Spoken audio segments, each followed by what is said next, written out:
Asalaamu calaykum akhyaari kusoo dhawaada caawa iyo qadri college online iyo cashar kalo xiiso leh waa 5 jumladood oo ingiriisi ah iyo iyagoo ku fasiran af soomaali number 1 I eat waxaan cunaa bread rooti ayaan cunaa waxaan cunaa rooti waad arkaysaa iyadoo fasiran af soomaali ku fasiran number 2 she drinks waxay cabtaa water biyo ayay cabtaa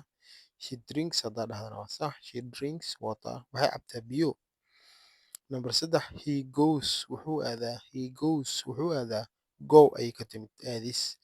he goes isaga wuxuu aadaa alaaba to school iskuulka ayuu aadaa wuxuu aadaa iskuulka ama dugsiga number 4 we play waxaan ciyaarnaa football kubadda cagta we play waxaan ciyaarnaa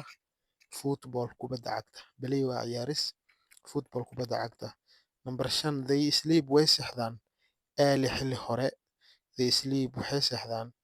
early waa xilli hore ayay seexdaan I eat bread waxaan cunaa rooti she drinks water waxay cabtaa biyo he goes to school wuxuu aadaa iskuulka ama dugsiga we play football waxaan ciyaarnaa kubadda cagta